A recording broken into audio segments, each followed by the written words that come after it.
గురుగారు నమస్కారం. నమస్తే అండి. లాస్ట్ ఎపిసోడ్ లో మనం వశీకరణ విద్య గురించి మాట్లాడాము.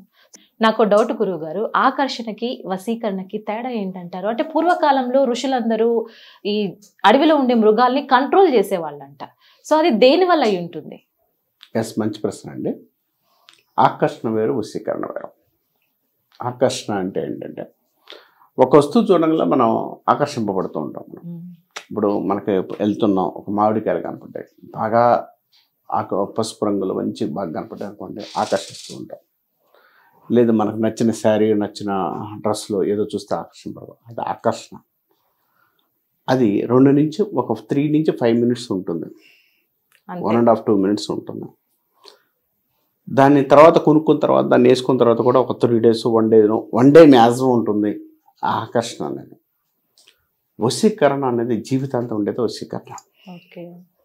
ఆకర్షణ అనేది కొంత టైం పాటు ఉండగలిగింది ఆకర్షణ, కొంత time, that is period wide. వశీకరణం అనేది ఒక మనిషి బాండింగ్ చేసేది. ఆ బాండింగ్ అనేది వస్తువుల మీద ఉండేది ఆకర్షణ, మనుషుల మీద ఉండేది వశీకరణ. ఇప్పుడు కొంతమంది అంటారు వస్తువుల మీద కాకుండా నేను అమ్మాయిని చూస్తే ఆకర్షింపబడ్డానండి. ఆకర్షింపబడ్డానికి వేరు, వశీకరణ వేరు. వశీకరణం అనేది ఒక మనిషిని తనకు తనుగా లొంగిపోవడాన్ని వశీకరణ అంటుంటాం మనం.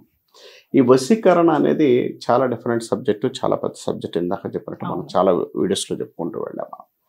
ఈ వశీకరణ కూడా అందరూ చేసుకున్నట్టు స్పీడ్గా కాదండి. ఆకర్షణ అనేది ఎవరు చూసినా చూడకపోయినా వచ్చేస్తుంది.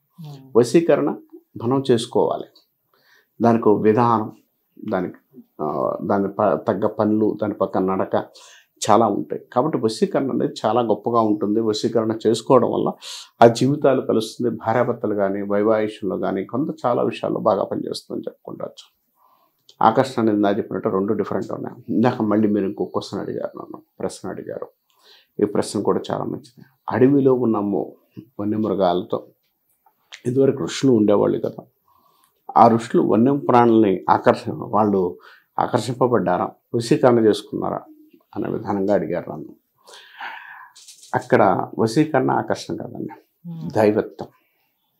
ఒక మనిషిలో ఉండే దైవత్వం. ఒక మనిషి ఆకర్షింపబడతాడు. ఇప్పుడు నేను వెళుతున్నాను, ఒక కాషాయ గుడ్డలు వేసుకొని వెళ్తున్నాడు. ఆయనకి రాంగంలోనే దండం పెడతాం, లేచి. ఎందుకు పెడతాం? దైవత్వం. ఒక మనిషిలో తెలియని ఆకర్షణ, ఆ శక్తి, ఆకర్షణ శక్తి. ఆయన ఆ టయానికి మనల్ని ఆకర్షింపబడి, అంటే ఆయన వెళుతున్నప్పుడు ఆయన శరీరం కానీ, ఆయన దగ్గర నుంచి వాసనలు కానీ, ఆ యొక్క రూపం కానీ, ఆ బట్టలు కానీ ఏమైనా కూడా ఆకర్షింపబడి మనం పోయి సాష్టాంగ నమస్కారం చేస్తుంటాం. అది ఆకర్షణ అంటాం. కొంతమంది జనాలందరూ పడ్డారు కాబట్టి నేను కూడా పడాలని పడుతుంటారు, అదొక ఆకర్షణ.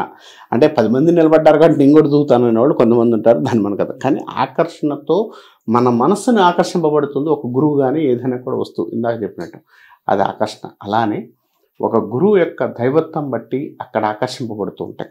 ఆ చెట్లు, ఫలాలు, వృక్షాలు, తర్వాత వచ్చేసరికి వన్య ప్రాణులు, ఇన్ని ఆకర్షింపబడుతుంటాయి. కాబట్టి ఆకర్షణ ఉన్న యోగం వశీకరణ ఉండదు, వశీకరణ యోగం ఆకర్షణ ఉండదు. ఈ 2 డిఫరెంట్. కాబట్టి ఇది క్లియర్గా చెప్పుకోవచ్చు.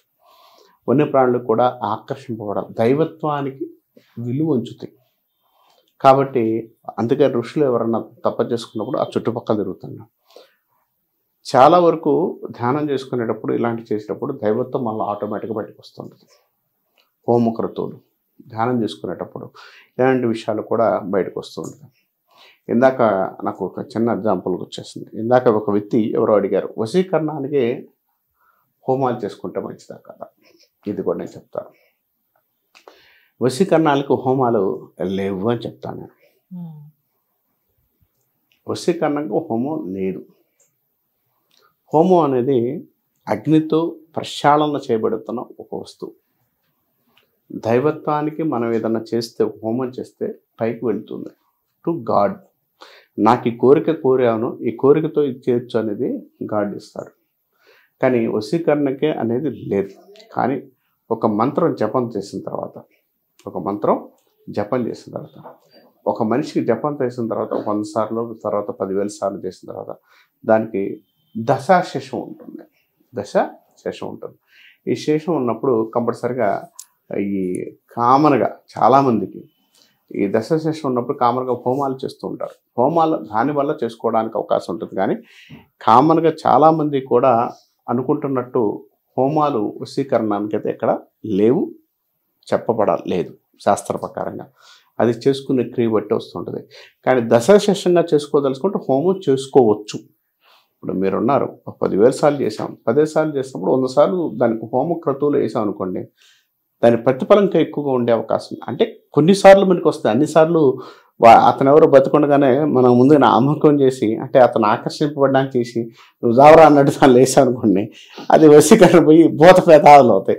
కాబట్టి అది కూడా చూసుకొని మనం చేయాల్సి ఉంటుంది. కాబట్టి వశీకరణకి ఎక్కడా కూడా హోమం అనేది ఎక్కడ నిర్దిష్టంగా చెప్పలేదు అని చెప్పవచ్చు.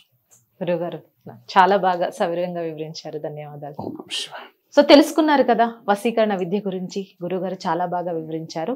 మరో ఎపిసోడ్తో మళ్ళీ కలుద్దాం. నమస్కారం.